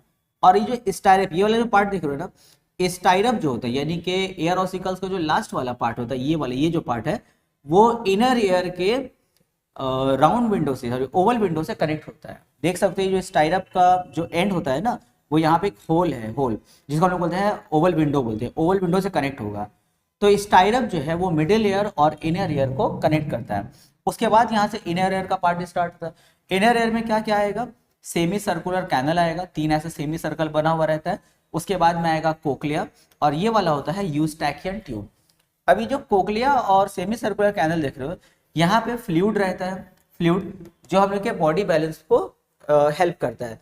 जैसे तुम लोग अचानक से देखना, कभी ऐसे अगर हम लोग जोर जोर सर हिलाते हैं या अगर तुमको कोई लेके ऐसे गोल गोल गोल को घुमाने लगे, तो देखना हम लोग ऐसे घूमने लगते हैं ना, मतलब बॉडी बैलेंस नहीं हो पाता।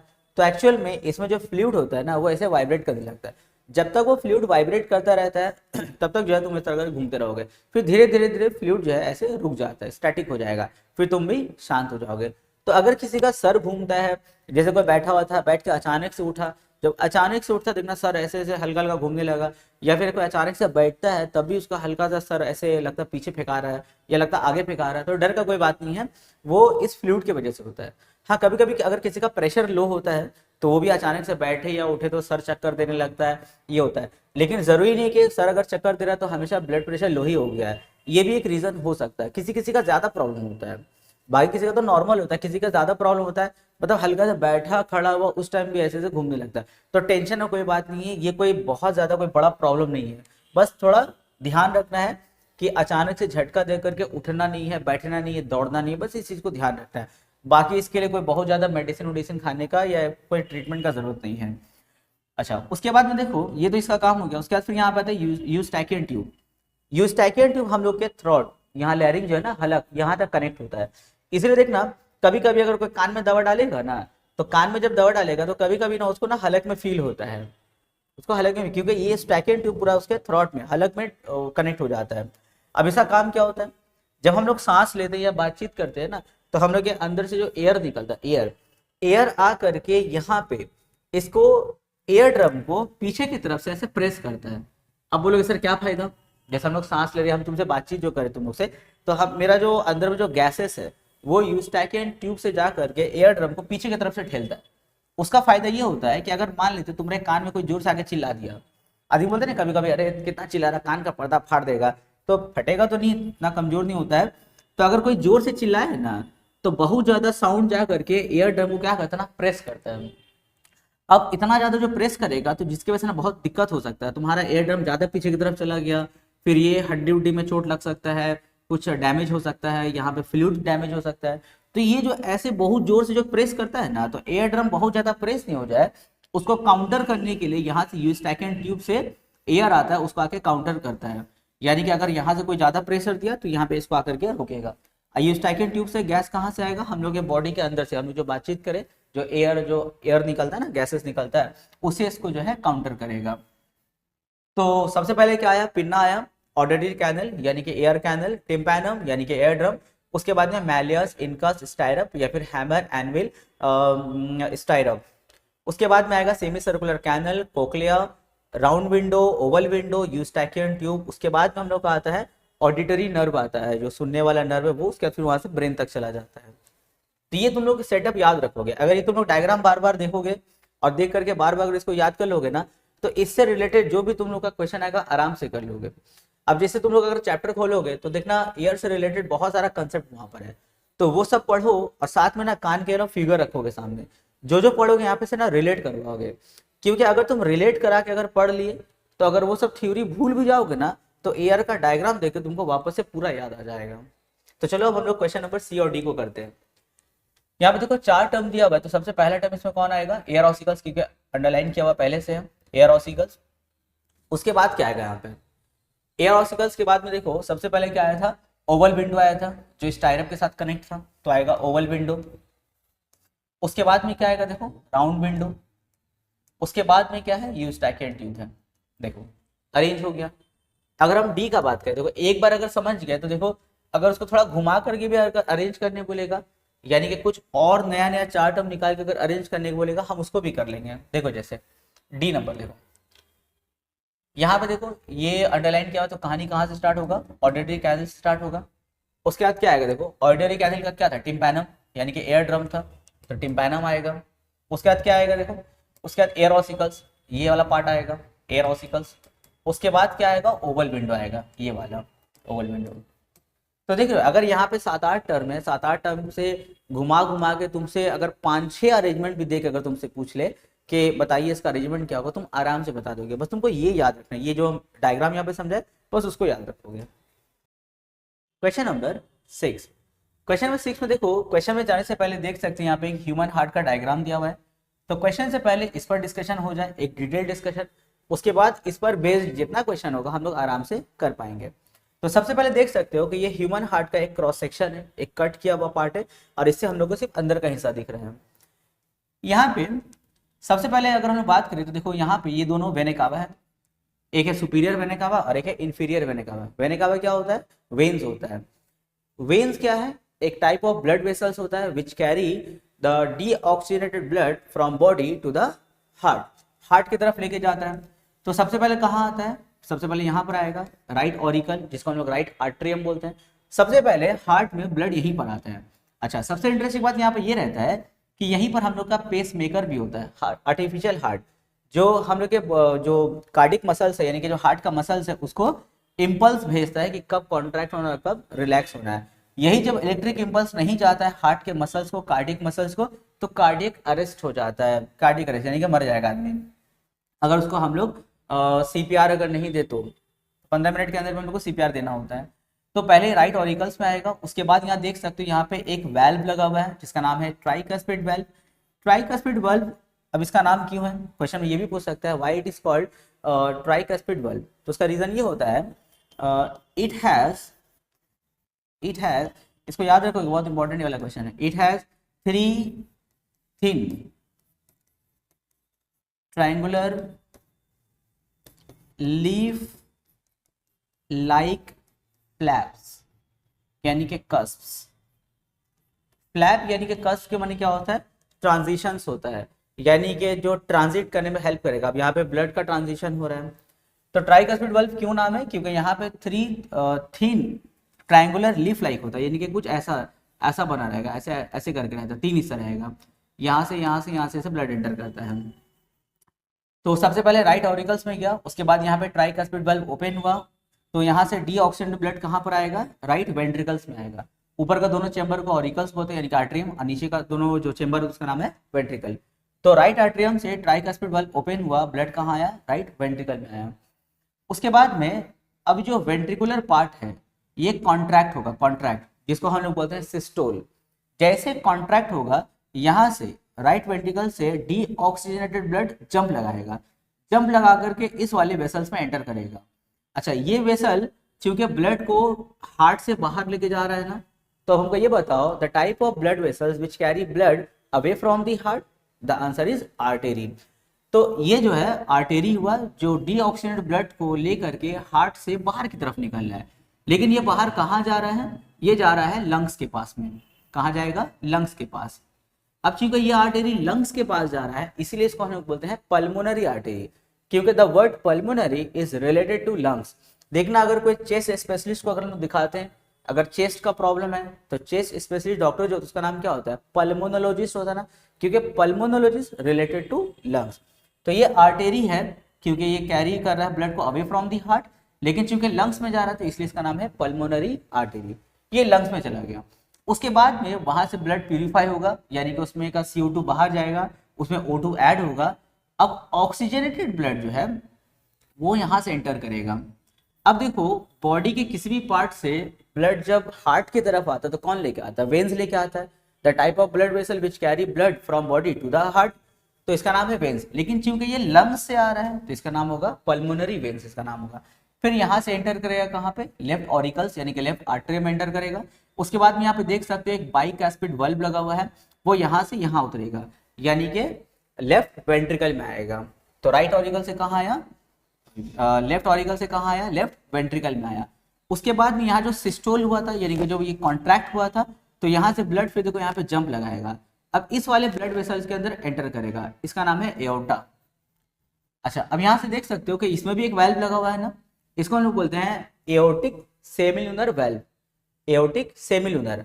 और यहाँ जो पल्मोनरी आर्टरी में लगा होता है इसको हम लोग बोलते हैं पल्मोनरी सेमी लूनर वाल्व। अब इसका नाम सेमी लूनर क्यों होता है, अब इसको भी समझ लो। सेमी लूनर, सेमी लूनर क्यों बोलते हैं, तो ये जो वर्ड लूनर है, लूनर के माने क्या होता है, चांद यानी कि मून, और सेमी के माने क्या होता है, हाफ। तो एक्चुअल में अगर देखोगे ये जो वाल्व है ना, ये आधा चांद लगता है। जैसे ये तो पूरा गोटा चांद हो गया, ये जो कैसे हाफ, आधा चांद लगता है ये वाला, तो ये एक्चुअल में वही शेप का रहता है, इसीलिए इसका नाम है सेमिलुनर वाल्व। अब चूंकि पल्मोनरी आर्टरी में है तो इसका नाम होगा पल्मोनरी सेमिलुनर, और यहाँ पे एओर्टा में है तो इसका नाम होगा एओर्टिक सेमिलुनर वाल्व। तो जब हम लोग का वेंट्रिकल्स यानी कि जो लोअर पार्ट यानी कि lower chamber of the heart है, जब सिस्टोल होता है, जब कॉन्ट्रैक्ट होता है, तो उस टाइम में जो ऑरिकल पार्ट है वो डायलेट होता है, जिसको हम लोग डायस्टोल बोलते हैं। तो सिस्टोल एंड डायस्टोल, ये सिस्टोल हुआ, सुकड़ा, ब्लड जंप लगाया, ब्लड जंप लगा के दो जगह जाता है। यहाँ से डीऑक्सीजनेटेड ब्लड पल्मोनरी आर्टरी से होता हुआ लंग्स में जाएगा, और यहाँ पे जो ऑक्सीजनेटेड ब्लड है वो एओर्टा से होता हुआ हम लोग के पूरे बॉडी में जाएगा। यानी कि at the same time lower chamber of the heart यानी कि वेंट्रिकल्स में देखो ऑक्सीजनेटेड ब्लड भी है और डीऑक्सीजनेटेड ब्लड भी है, लेकिन देखो दोनों मिक्स नहीं होता। अगर दोनों मिक्स हो जाएगा तो नुकसान क्या होगा, आदमी मर जाएगा। तो इन दोनों को डिवीजन करने के लिए बीच में देख सकते हो एक कार्डिक मसल्स का वॉल है ना, इसको हम लोग बोलते हैं सेप्टम। इसका पूरा नाम है इंटर वेंट्रिकुलर सेप्टम, क्योंकि वेंट्रिकल्स के बीच में ना, इसलिए इसका नाम है इंटर वेंट्रिकुलर सेप्टम। अच्छा, उसके बाद में अब यहाँ पे एक और कंसेप्ट आता है हम लोग का लब डब का। जो हम लोग का हार्ट बीट होता है ना, लब डब, जिसको हम लोग नॉर्मल लैंग्वेज में धक धक बोलते हैं। तो जो लब डब होता है, तो ये लब डब का प्रोसेस क्या है, लब डब कब होता है, तो देखो जब ये हम लोग का जो ट्राइकस्पिड वाल्व एंड जो बाइकस्पिड वाल्व है। अच्छा, ये बाइकस्पिड क्यों है, जैसे यहाँ पे ट्राइंगल था, तीन शेप हो रहा था, ट्राइंगुलर था, यहाँ पे सिर्फ दो होता है, टू फ्लिप्स होता है या टू फ्लैप्स होता है, यानी कि टू कस्प होता है, इसलिए इसका नाम है बाइकस्पिड। और इसमें तीन होते हैं इसलिए इसका नाम है ट्राइकस्पिड। अब देखो, जब हम लोग का बाइकस्पिड एंड ट्राइकस्पिड वाल्व जब क्लोज होता है, क्लोज, जैसे ब्लड ऐसे एंटर किया ये क्लोज हो जाएगा। ये देखो यूनि डायरेक्शन है, जब यहाँ ब्लड जमा होगा तो सिर्फ इसी डायरेक्शन में खुलेगा, इस डायरेक्शन में नहीं खुलता है। तो जैसे हम लोग का ट्राइकस्पिड वाल्व ऐसे क्लोज होता है, एट द सेम टाइम उस टाइम ये भी क्लोज होता है। तो ये जब ट्राइकस्पिड एंड बाइकस्पिड जो साथ में क्लोज होता है तो होता है लब यानी कि धक। उसके बाद में जब सेमिलुनर बल्ब जब ओपन होता है तो फिर होता है डब धब। तो ऐसे आवाज होता है ना, ऐसे धक धक।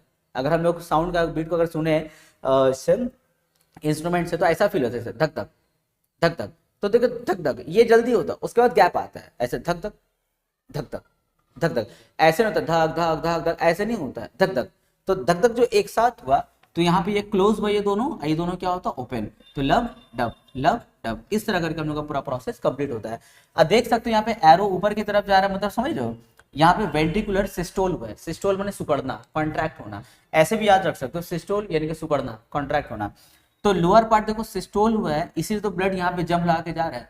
और ऊपर वाला पार्ट क्या होगा, डायस्टोल होगा, यानी कि डायलेट हो जाएगा। और इस तरह करके हम लोग का पूरा ब्लड सर्कुलेशन का प्रोसेस चलता रहता है। तो चलो हम लोग क्वेश्चन में आते हैं। क्वेश्चन बोला है which part of the heart is in the contraction phase. बताइए ऊपर और नीचे में से कौन सा पार्ट कॉन्ट्रैक्ट है। तो हम देख सकते हैं एरो ऊपर की तरफ जा रहा है, यानी कि कॉन्ट्रैक्ट हुआ तभी तो ब्लड जंप लगाया है। तो कौन सा पार्ट से कॉन्ट्रैक्ट हुआ है, तो वेंट्रिकुलर पार्ट, ऐसे लिख सकते हैं हम लोग, वेंट्रिकुलर पार्ट, वेंट्रिकुलर पार्ट। फिर बोला है give a suitable reason to justify your answer. अब हमको रीजन बताना होगा कि कैसे पता चला कि नीचे वाला पार्ट कॉन्ट्रैक्ट हुआ है। तो भाई देख सकते हैं ब्लड ऊपर की तरफ फ्लो कर रहा है, तो लिखेंगे बी नंबर में, since blood flows from lower chamber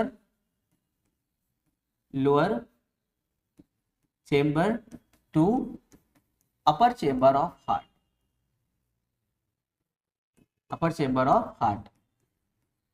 तो हम लोग देख सकते हैं क्योंकि ब्लड जो है लोअर चेंबर से अपर चेंबर की तरफ जा रहा है, तो इससे हमको समझ में आ गया कि यहाँ पे वेंट्रिकुलर सिस्टोल हुआ होगा और ऑरिकल डायस्टोल हुआ होगा। फिर बोला है distinguish between systole and diastole. Systole माने क्या बताया, सिकुड़ना, और डायस्टोल के माने फैलना। तो फिर बाद में ये कॉन्ट्रैक्ट होता है, ये भी डायस्टोल होता है। तो खैर हम लोग को डिफरेंस बताना है। तो सिस्टोल के माने यहाँ पे देखो डिफरेंस में क्या आ रहा है, systole occurs when the heart contract. जब हार्ट कॉन्ट्रैक्ट होता है उसको क्या बोलते हैं, सिस्टोल, और जब रिलैक्स होगा उसको क्या बोलेंगे, डायस्टोल। फिर normal range of systolic blood pressure देखो 120 mmHg, और इसका क्या रहेगा 80। तुमने देखा जब ब्लड प्रेशर नापाने जाते हो तो कुछ इस तरह डॉक्टर बताता है ना कि 120/80 है आपका। तो 120/80 हम लोग का ये नॉर्मल होता है, नॉर्मल ब्लड प्रेशर है। लेकिन अगर 120 से नीचे चला जाए या ऊपर चला जाए तो इसको हम लोग low pressure and high pressure बोलते हैं। तो अब इसका कंसेप्ट क्या देखो, जब हम लोग का सिस्टोल होता है, जब ऐसे सुकड़ता है, जैसे सुकड़ता है तो ब्लड जो है ना ऐसे जंप लगा के ऊपर की तरफ भागता है। तो जब ऐसे सुकड़ेगा तो ब्लड ऐसे जो जंप लगाता है एक प्रेशर से पूरे बॉडी में फैलता है, तो वो प्रेशर होता है 120। उसके बाद में डायस्टोल, जब रिलैक्स होगा, जब ब्लड वापस आएगा तो उसको हम लोग 80 से मेजर करते हैं। अब अगर मान लेते हैं कि ये 120 से ज़्यादा हो गया, यानी कि 200 हो गया, यानी कि ब्लड जो है ना बहुत ज़्यादा प्रेशर से उसके बॉडी में जा रहा है। अब इसका नुकसान क्या है, तुम्हारे ब्लड वेसल्स में अगर बहुत ज़्यादा प्रेशर से अगर ब्लड जाएगा तो तुम्हारा ब्लड वेसल्स कैन बर्स्ट, फट सकता है। अगर वही ज़्यादा प्रेशर से होता हुआ ब्रेन तक चला जाता है हम लोग का, ब्रेन तक गया, ब्रेन में तो और हम लोग का पतला पतला आर्टेरी होता है, यानी कि ब्लड वेसल का क्रॉस सेक्शन और कम हो जाता है। अब सोचो इतना ज़्यादा प्रेशर से उतना पतला पतला आर्टेरी में अगर ब्लड घुसेगा तो वहाँ तो और प्रेशर बढ़ेगा। तो ब्लड प्रेशर ज़्यादा होने की वजह से ब्रेन हैमरेज हो जाता है, यानी कि जो आर्टेरीज जो ब्लड को ब्रेन तक लेके जाता है वो ब्रेन में फट जाता है। अब फट के वहाँ पे खून जम जाता है, जिसको हम लोग ब्रेन हैमरेज बोलते हैं। तो इसीलिए देखना जो हाई ब्लड प्रेशर का पेशेंट होता है उन लोग का ब्रेन स्ट्रोक हो जाता है ना, आधे बोलते हैं ना उसका ब्रेन स्ट्रोक हो गया, स्ट्रोक ने क्या, ब्रेन स्ट्रोक हो गया उसको। तो ब्रेन स्ट्रोक मतलब क्या, उसको ब्रेन हैमरेज, यानी कि जो आर्टेरीज ब्रेन तक ब्लड लेकर के जाता है वो फट गया, वहाँ पे बर्स्ट हो गया है। अगर हल्का फुल्का इंजरी होता है, यानी कि अगर हल्का फुल्का है तो वो क्योर हो सकता है, लेकिन अगर बहुत ज़्यादा हो जाता है तो फिर ऑन द स्पॉट डेथ हो जाता है। तो इसलिए प्रेशर का हम लोग को ध्यान रखना, जो ब्लड ऐसे जम ला के बाहर की तरफ जा रहा है ना, बाहर की तरफ, इसी को हम लोग हाई ब्लड प्रेशर बोलेंगे। ये 120 में मेजर होता है। Question number 7, DNA synthesize occurs in which phase of interphase. Interphase के कहाँ पर डीएनए सिंथेसाइज होता बनता है। तो ये हम लोग क्वेश्चन नंबर 5 में डिस्कस किया है ना। अगर क्वेश्चन नंबर 5 तुम लोग को अच्छे से समझ में आ गया है तो इसका आंसर तुम लोग खुद ही कर सकते हो। इसका option B is correct. Question number 8, यहाँ देखो क्वेश्चन नंबर 8 असर्शन रीजन में क्वेश्चन है। असर्शन में बोला है if the outside temperature is high there is more evaporation from leaves. Reason है increase in temperature allow more water to evaporate. सबसे पहले देखो यहाँ जो एवापोरेशन का बात कर रहा है, तो बताओ तो इसका यहाँ पे क्या टर्मिनोलॉजी होगा। यानी कि स्केप ऑफ या फिर बोल सकते हैं loss of water from the plants with the help of tiny pores in the stomata यानी tiny pores in the leaves यानी कि stomata। ये जो loss of water है from the plant body in the form of water vapor is called transpiration। यहाँ पे actually वही बताने लोग चाह रहे हैं कि जो पानी एवापोरेट होके भागेगा, दिस प्रोसेस कॉल्ड ट्रांसपिरेशन। अच्छा, ट्रांसपिरेशन के लिए कौन कौन रिस्पॉन्सिबल होता है? सबसे पहले tiny pores in leaves of the plant surrounded by the two guard cell. जो स्टोमेटा ओपन होगा तो उसी से एक्सचेंज ऑफ गैसेस होता है, लेकिन उसके कॉस्ट में वाटर भी वेपर बन के बाहर भाग जाता है। अगर थोड़ा सा ट्रांसपिरेशन होगा यानी कि थोड़ा अमाउंट ऑफ वाटर का वेपर बन के भागता है तो प्लांट के लिए फायदेमंद होता है, लेकिन अगर यही ट्रांसपिरेशन ज्यादा होने लगे तो प्लांट के लिए नुकसान हो जाता है, क्योंकि फोटोसिंथेसिस के लिए जो वाटर चाहिए होता है उसका कमी होने लगता है। तो अब देखो, ट्रांसपिरेशन तो बहुत सारे एक्सटर्नल एंड इंटरनल फैक्टर पर डिपेंड करेगा। एक्सटर्नल फैक्टर में अगर हम बात करें इंटेंसिटी ऑफ सनलाइट, जैसे ड्यूरिंग डे टाइम्स, दिन के टाइम में स्टोमेटा ओपन जो सराउंडेड है गार्ड सेल से ओपन, जैसे ओपन होगा एक्सचेंज ऑफ गैसेस होगा और साथ में ट्रांसपिरेशन भी होगा। लेकिन अगर हम बात करें नाइट का, शाम हो जाएगा, रात हो जाएगा, तो स्टोमेटा क्लोज एंड ट्रांसपिरेशन का प्रोसेस क्या होता है? स्लो हो जाता है। तो ट्रांसपिरेशन जो है वो इंटेंसिटी ऑफ लाइट पे डिपेंड करेगा। उसी तरह transpiration also depends on the temperature पे भी डिपेंड करता है। अगर आउटसाइड टेम्परेचर अगर बहुत ज़्यादा है तो जाहिर सा बात है भाई, एवापोरेशन का जो प्रोसेस होता है यानी कि वाटर का वेपर में बनने का जो प्रोसेस होता है, टेम्परेचर ज़्यादा उनसे वो क्या होता है? ज़्यादा हो जाता है। अब सोचो, अगर टेम्परेचर ज़्यादा है, वाटर अगर ज़्यादा वेपर में कन्वर्ट हो रहा है तो एवापोरेशन यानी कि ट्रांसपिरेशन भी क्या होगा? ज़्यादा होगा। तो उसी पर बेस्ड ये क्वेश्चन है। हमने इस क्वेश्चन में बोला है if the outside temperature is high, अगर बाहर का टेम्परेचर का ज़्यादा होगा देयर इज मोर एवापोरेशन। एकदम सही बात बोला है। उसका रीजन भी ये बोलता है कि इंक्रीज इन टेम्परेचर, जब टेम्परेचर बढ़ता है तो मोर वाटर टू एवापोरेट, ज्यादा वाटर को वो एवापोरेट करवाएगा। तो ये भी सही बात है, यानी इसका असर्शन भी ट्रू है और इसका रीजन भी ट्रू है, यानी कि option number C is correct. Both A and R true. Question number 9, the tiny pores that are present in leaves and help in gases exchange. इसको हम लोग क्वेश्चन नंबर 8 में ही डिस्कस कर लिए हैं। अगर तुम लोग क्वेश्चन नंबर 8 को मन ला के अगर समझ लिए हो तो इसका आंसर तुम लोग ऐसे ही दे सकते हैं। क्या इसका आंसर लीव होगा? नहीं सर। क्लोरोफिल? नहीं सर। थैलाकोइड? एकदम नहीं। आंसर इज सी, यानी कि stomata. Question number 10, which of the following is a gases hormone present in the plants. देखो, प्लांट में हम लोग 5 हार्मोन के बारे में पढ़े थे, पांचों का हम लोग फंक्शन भी पिछले सेट में हम लोग डिस्कस किए हैं। उसमें एक खास बात ये था कि 5 में से एक ऐसा हार्मोन है जो गैसेस फॉर्म में होता है और जो फ्रूट्स को पकने में, राइपनिंग ऑफ फ्रूट्स में हेल्प करता है। तो राइपनिंग ऑफ फ्रूट्स में हेल्प करेगा और वो गैसेस फॉर्म में होता है। कौन सा? ऑप्शन ए, यानी कि इथाइलिन।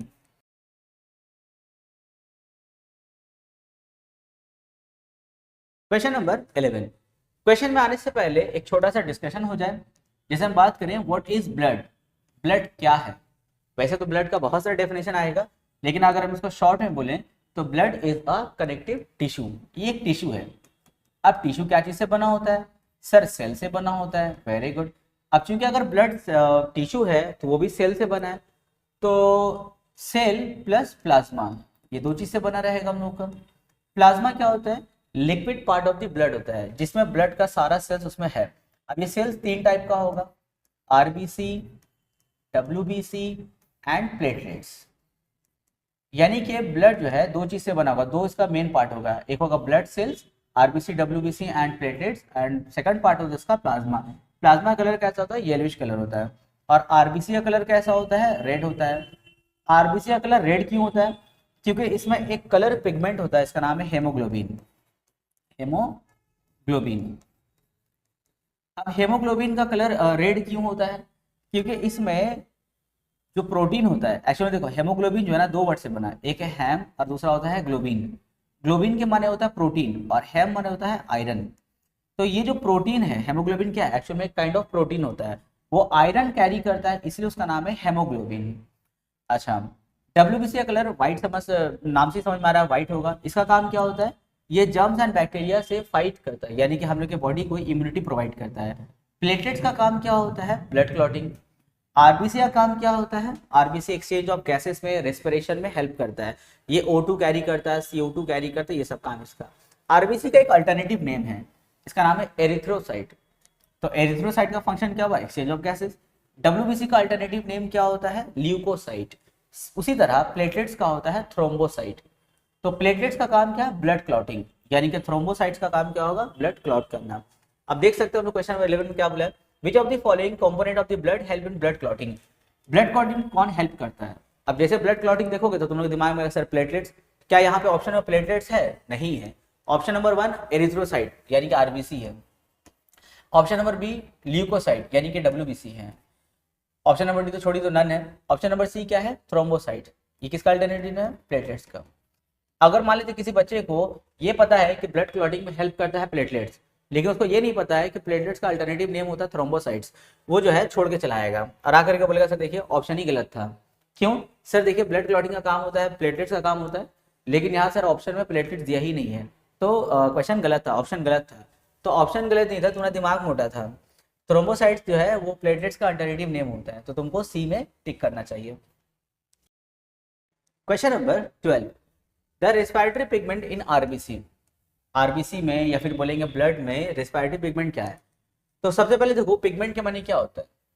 पिगमेंट के माने होता है कलर सब्सटेंस। तो ब्लड में कलर सब्सटेंस कौन है? हेमोग्लोबिन है। फिर बोला है रेस्पिरेटरी पिगमेंट, रेस्पिरेशन में तो समझ रहे हो, जो मेटाबॉलिज्म होता है, एनर्जी मिलता है, तो रेस्पिरेशन के लिए क्या चाहिए? तो ऑक्सीजन चाहिए होता है। अब ऑक्सीजन कौन कैरी कर रहा है? आरबीसी कैरी कर रहा है।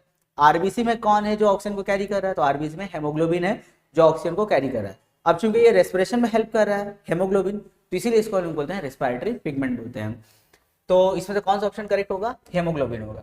अच्छा, हेमोग्लोबिन में एक इंटरेस्टिंग चीज है, यहाँ तुम लोग हेमोग्लोबिन का स्पेलिंग देख रहे हो, एक और इसका स्पेलिंग होता है HAEMO। अब बताओ तो दोनों में से कौन सा करेक्ट है? ये वाला करेक्ट है या ये वाला करेक्ट है? दोनों ही करेक्ट है। एक्चुअल में जो HA वाला स्पेलिंग है ना, ये ब्रिटिश इंग्लिश है, और HE वाला जो है ये अमेरिकन इंग्लिश है। तो ये भी स्पेलिंग सही, ये भी स्पेलिंग सही है। अब ऐसा नहीं सोचना कि सर आप ऑप्शन नंबर ए में स्पेलिंग गलत दे दिए, ये दोनों सही स्पेलिंग है। क्वेश्चन नंबर 13, ये भी क्वेश्चन देखो हम लोग एक्चुअल में ऑलरेडी हम लोग डिस्कस कर चुके हैं। अगर तुम लोग को पिछला ह्यूमन हार्ट वाला जो कंसेप्ट अगर तुम लोग को याद है अभी, अगर समझ गए अच्छे से, तो ये वाला क्वेश्चन देखो खुद से कर लोगे तुम लोग। क्वेश्चन बोला है ड्यूरिंग वेंट्रिकुलर डायस्टोल, ये देखो वेंट्रिकुलर पार्ट है, जब ये डायस्टोल होगा यानी कि जब रिलैक्स होगा। सिस्टोल माने क्या होता है? कॉन्ट्रैक्ट होना, और डायस्टोल माने ऐसे रिलैक्स होना, डायलेट होना। जब ये रिलैक्स होता है, डायस्टोल होता है, तो ब्लड वेंट्रिकल्स में उतरता है, लेकिन जब ये सिस्टोल होता है तो उस टाइम में ब्लड ऐसे यहाँ से जंप लगाता है। तो हमने से क्वेश्चन बोला है during ventricular diastole atrio ventricular valve. Atrio ventricular valve मतलब tricuspid valve and bicuspid valve. तो बोला है dash and semilunar valve dash. तो हम लोग से क्वेश्चन में बताना है कि क्लोज एंड ओपन का ऑप्शन है यहाँ पे। अब देखो जब ये डायस्टोल होगा, जब रिलैक्स होगा, तो आर्ट्रियो वेंट्रिकुलर जो वेल्व है यानी कि ट्राइकस्पिड एंड बाइकस्पिड है, ये ओपन होगा और ब्लड यहाँ पर आकर के ऐसे जमा हो जाएगा। तो जब ये डायस्टोल होता है तो उस टाइम में आर्ट्रियो वेंट्रिकुलर वेल्व क्या होगा? ओपन। और उस टाइम में जो सेमिलुनर है, एओर्टिक और जो पल्मोनरी जो सेमिलुनर वेल्व है, वो क्या होगा? क्लोज होगा। क्योंकि जब ये ब्लड को रिसीव करेगा तो उस टाइम में ब्लड तो यहाँ पे जंप लगाएगा नहीं ना, तो इसका कोई काम है नहीं, तो ये क्लोज रहेगा। उसी तरह जब वेंट्रिकुलर सिस्टोल होता है, जब ये ऐसे कॉन्ट्रैक्ट होगा, तो उस टाइम में आर्ट्रियो वेंट्रिकुलर वेल्व क्या होगा? क्लोज, और सेमिलुनर वेल्व ओपन हो जाएगा। तो खैर यहाँ पे हम लोग से क्वेश्चन बोला ड्यूरिंग वेंट्रिकुलर डायस्टोल, जब यहाँ पे डायस्टोल होगा तो आर्ट्रियो वेंट्रिकुलर वेल्व क्या होगा? ओपन या क्लोज होगा? द आंसर इज ओपन यहाँ पे। एंड उस टाइम में सेमिलुनर वेल्व जो एओर्टिक एंड पल्मोनरी वो क्या होगा? क्लोज होगा। तो क्लोज होगा यानी कि ओपन एंड क्लोज। तो देख लो कौन सा ऑप्शन करेक्ट होगा। Option C is correct, open and close. Question number 14, the permanent stoppage of menstruation यानी कि periods in human female is. हम लोग को बताना है कि चार ऑप्शन में से कौन सा टर्म स्टॉपेज ऑफ मेंस्ट्रुएशन से मैच होता है।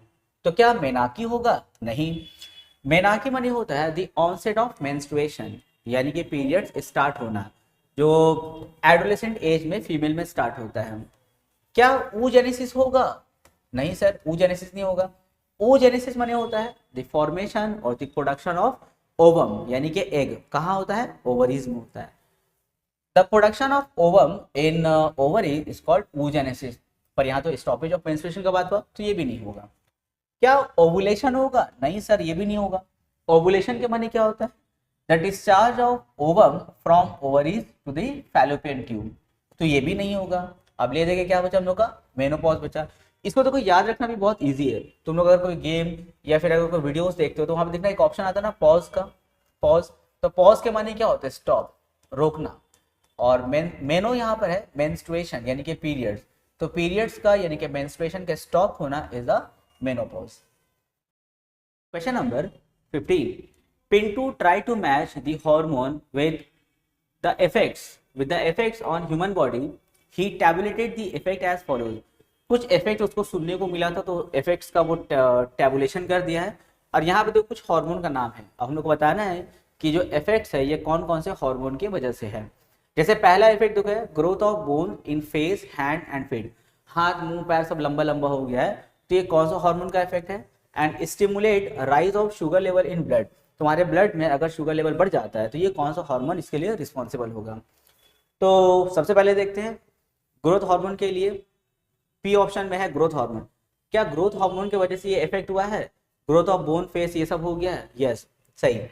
यानी कि जो ग्रोथ ऑफ बोन है वो किसकी वजह से हुआ है, ग्रोथ हार्मोन की वजह से हुआ है। कहाँ से सेक्रेट होता है, पिट्यूटरी ग्लैंड से सेक्रेट होता है।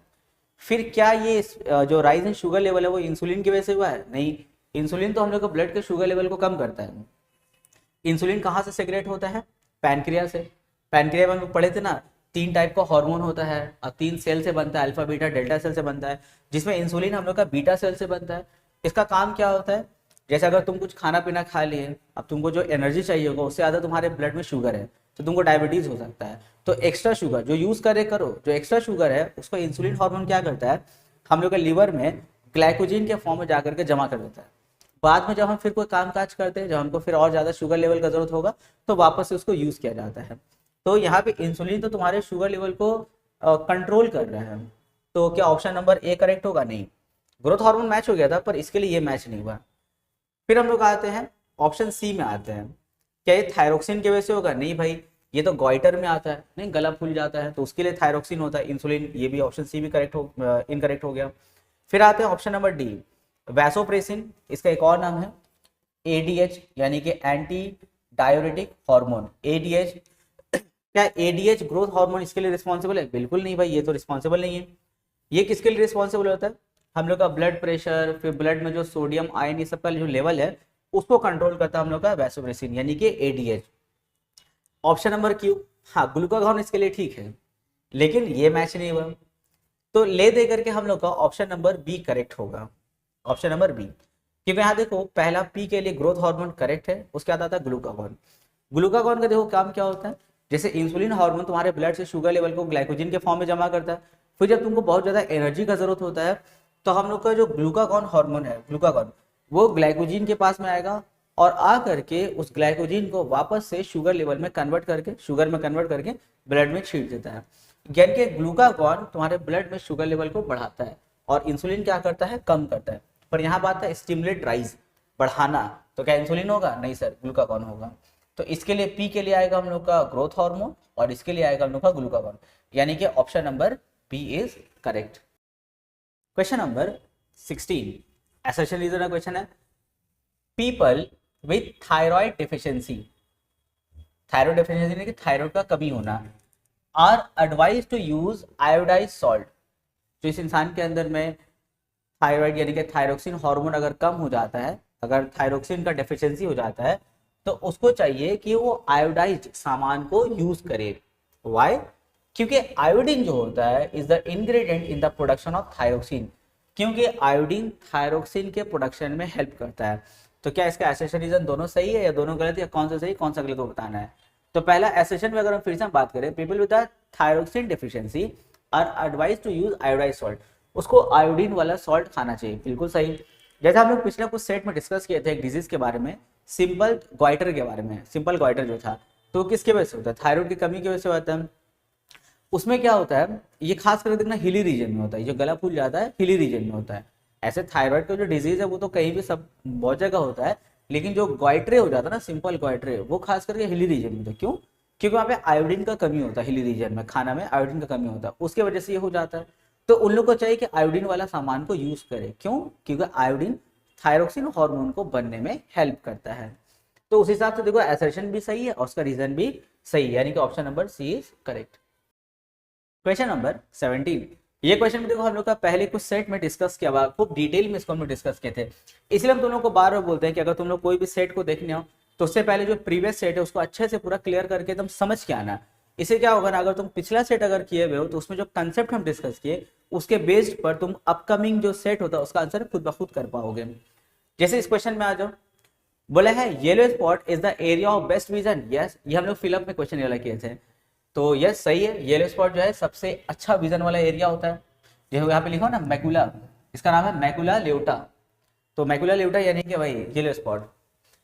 उसका रीजन ये है कि yellow spot contain no sensory cell. क्या इसका रीजन सही है? नहीं नहीं नहीं, एकदम गलत रीजन है। एसर्शन सही है, ये ट्रू है, पर ये फॉल्स है। भाई अगर वहां पे सेंसरी सेल ही नहीं होगा तो फिर विजन देखोगे कैसे? तो इसमें येलो स्पॉट में कौन सा सेंसरी सेल होता है? कोन्स, भरा हुआ होता है, इसीलिए वो ब्राइट लाइट में खास करके सेंसिटिव होता है। तो उसका असर्शन तो ट्रू है पर उसका रीजन फॉल्स है, यानी कि option number A is correct. A is true but R is false. Question number 18। A person from bright sunlight outside enter a poorly lit room and feels blinded for a short while. This was due to देखो ये question बहुत practical है, तुम लोग के साथ भी हुआ होगा। कभी कोई लाइट वाला रूम से अचानक अगर तुम लोग कोई अंधेरा रूम में जाते हो तो देखना पूरा एकदम ब्लैक, एकदम अंधेरा हो जाता है ना। फिर देखना ये शॉर्ट वाइल के लिए होगा, फिर कुछ सेकंड या कुछ मिनट के अंदर देखना फिर धीरे धीरे हम लोग को सही नजर आता है। तो तुम लाइट से डार्क रूम में गए, कुछ नजर नहीं आ रहा है, पूरा शॉर्ट वाइल, उसका फिर तुमको दिखाई दिया, जिसको हम लोग बोलते हैं डार्क एडेप्टेशन बोलते हैं, यानी कि डार्क में देखने का तुम्हारा चलाई है। उसी तरह लाइट एडेप्टेशन भी होता है। लाइट में क्या होता है, जैसे तुम अंधेरा रूम से अचानक से लाइट में जाते हो, या अगर रात में हम लोग ऐसे बाइक चला रहे होते हैं, गाड़ी चला रहे होते हैं, अगर बगल से कोई गाड़ी जाता है, उसका हेडलाइट जल रहा है, बगल से गया, फिर देखना जैसे वो गाड़ी पास होता है कुछ सेकंड के लिए हम लोग को सही नजर नहीं आता है, फिर हम लोग को कुछ सेकंड तक क्लियर नजर आना है। तो अगर तुम डार्क से अगर लाइट में जाते हो तो फिर तुमको नजर नहीं आएगा पूरा शॉर्ट वाइल, फिर कुछ देर तक तुमको नजर आने लगेगा। तो इसको हम बोलते हैं लाइट एडेप्टेशन। पर ये जो क्वेश्चन था ये ब्राइट लाइट से हम लोग जो है डिम लाइट में करें तो क्या होगा? Dark adaptation. लेकिन अगर क्वेश्चन में ये बोल देता है कि हम लोग डिम लाइट से ब्राइट लाइट में गए तो क्या होता है? Light adaptation. Question number 19। इसमें भी देखो सारा क्वेश्चन तुम लोग का पढ़ा हुआ है, बस सिर्फ नेम बताते जाना है। Name the following the glands on the top of each kidney. दोनों किडनी के ऊपर में जो ग्लैंड रखा हुआ उसका नाम क्या है? Adrenal gland. क्या है? Adrenal gland. पढ़ा हुआ चीज हम लोग का। इसमें से कौन सा हार्मोन निकलता है? एड्रेनलिन। उसको क्या बोलते हैं? इमरजेंसी हार्मोन भी बोलते हैं। The gland that secrete lysosome enzyme. Lysosome enzyme कहाँ होता है? हम लोग का टीयर, आंसू में होता है। जो हम लोग रोते हैं ना, और नहीं भी रोगे तो ना आंख में ऐसे पानी पानी फील होता है हम लोग का, जो हम लोग का आईलिड्स को ऊपर नीचे जाने में हेल्प करता है। तो हम लोग का जो आंख में पानी होता है, वही पानी जब ज्यादा निकलने लगता है उसको हम लोग टीयर, आंसू बोलते हैं। तो उस आंसू में एक एंजाइम होता है, उसका नाम है लाइसोसोम एंजाइम। इसका काम क्या होता है? अगर कोई जर्म्स बैक्टीरिया अगर तुम्हारे आंख में चला जाता है ना, तो वो एंजाइम जो है उस जर्म्स एंड बैक्टीरिया को मार गिराता है, ऐसे उसका सेल वॉल तोड़ देता है, मर जाता है जर्म्स एंड बैक्टीरिया। तो वो कहाँ है? लैक्रिमल ग्लैंड में। भाई लैक्रिमल ग्लैंड से ही तो हम लोग का वो वाटर निकलता है ना, आंसू निकल के आंख में आता है, तो lacrimal gland. The gland that secrete lysosome, answer होगा lacrimal gland. Question number C. The structure that connect uterus to ovary. ये देखो ओवरी, ये है यूटेरस, इन दोनों को कनेक्ट कौन कर रहा है? इन दोनों को फैलोपियन ट्यूब कनेक्ट करता है। The answer is fallopian tube. Fallopian tube, जब जिसको हम लोग ओवी duct. Unpleasant sound interfering with hearing. Hearing, जो अनप्लीजेंट साउंड है जो हम लोग के हियरिंग में सुनने में इंटरफेयर करता है, अनप्लीजेंट साउंड, उसको हम लोग क्या बोलते हैं? नॉइज बोलते हैं। अगर यहाँ पे बोल देता हम लोग का प्लीजेंट साउंड तो क्या होता है? म्यूजिक। जो आवाज हम लोग सुनने में अच्छा लगा म्यूजिक, और जो हम लोग का अनप्लीजेंट साउंड उसको हम लोग नॉइज बोलते हैं। क्वेश्चन नंबर 20, लास्ट क्वेश्चन हम लोग के सेट का। What is adrenal virilism? It is a syndrome. Syndrome का माने क्या होता है, साइन, यानी कि पहचान होना। इट इज अ सिंड्रोम, ये एक साइन है, पहचान है, that occurs when the adrenal gland, adrenal gland समझ रहे हो, उसका जो कॉर्टेक्स वाला पार्ट होता है, खास करके उसके बारे में बात हो रहा है। Adrenal gland produce too many androgen, androgen क्या होता है, सेक्स हार्मोन। तो एड्रेनल ग्लैंड का जो कॉर्टेक्स वाला पार्ट होता है, जब बहुत ज्यादा टू मेनी सेक्स हार्मोन यानी कि एंड्रोजन जब सेक्रेट करने लगता है, तो उस टाइम में फीमेल के अंदर में कुछ मेल का कैरेक्टरिस्टिक्स आ जाता है, फीमेल के अंदर मेल का कैरेक्टरिस्टिक, जैसे मोस्टेच एंड बियर्ड, दाढ़ी मूछ का आना। इसके अलावा आवाज भारी होना, देखो आवाज भारी होने का और भी कारण है, वोकल कॉर्ड भी होता है, पर ये भी एक रीजन है हार्मोन डिसऑर्डर का। जैसे कोई लड़की है, लड़की ऐसा आवाज नहीं है, उसका जो है लो फ्रीक्वेंसी वाला आवाज है, लड़का लोग की तरह आवाज है। इसके अलावा उसका एटीट्यूड, बातचीत करने का तरीका, उसका थिंकिंग एबिलिटी पूरा लड़का लोग की तरह रहेगा, उसका गेटअप पूरा लड़का लोग की तरह रहता है। तो ये किसके वजह से होता है, एड्रेनल वेरिलिज्म की वजह से होता है, दाढ़ी मूछ खाना हुआ, या फिर वो बॉडी लैंग्वेज लड़का लोग की तरह चेंज होना। तो ये जो बीमारी है इसका नाम है एड्रेनल वेरिलिज्म होता है। तो इसके साथ हम लोग का ये वाला सेट कंप्लीट होता है। हम लोग देखो 7 सेट्स अब तक कंप्लीट कर चुके हैं। और तो तुम लोग जो है सेट 1 से लेकर के अब तक जितना सेट हम लोग अपलोड कर चुके हैं, इसके अलावा और भी जो सेट आएगा, खूब अच्छे से मन लगा करके रिवीजन करो, प्रैक्टिस करो, पढ़ो, क्योंकि जो हम लोग का इसमें शॉर्ट टाइम बचा है एग्जाम के लिए, अब इस टाइम में पूरा तुम सोचोगे बुक का सेल्फ स्टडी कर ले, थोरोली पूरा बुक पढ़े, पॉसिबल नहीं है पूरा पढ़ना। तो इसीलिए जो जो हम क्वेश्चंस करवा रहे हैं या जो जो टॉपिक हम इससे रिलेटेड डिस्कस करें उसी को देख लो, आराम से एग्जाम में 80 में 80 स्कोर हो जाएगा। हेलो स्टूडेंट्स, हमारा चैनल एमएसए के institute ICSE 10 2024 and 25 board examination for biology and other subject के लिए वर्क कर रहा है, जो कि तुम लोग के एग्जामिनेशन के लिए बहुत ज्यादा फ्रूटफुल होगा। अगर तुम लोग को लगे कि सच में हमारा चैनल तुम लोगों के लिए बहुत ज्यादा मेहनत कर रहा है और तुम लोग के लिए वीडियो बहुत ज्यादा फायदेमंद है, तो तुम लोग हर वीडियो के लिए ₹10 एज गुरु दक्षिणा पेड कर सकते हो अगर पॉसिबल हो तो। साथ ही साथ जो बच्चे पेड करेंगे, पेमेंट का स्क्रीनशॉट, अपना नाम, क्लास और उस सेट का नंबर उसी पेमेंट वाले नंबर पे व्हाट्सअप कर देना, ताकि अगर उस क्वेश्चन में कोई डाउट रहे, उस वीडियो के किसी भी क्वेश्चन में अगर तुम लोग को डाउट रहे, हमको जब मैसेज करोगे तो हम उस क्वेश्चन को यानी कि उस तुम्हारे डाउट को पूरा क्लियर कर पाएंगे।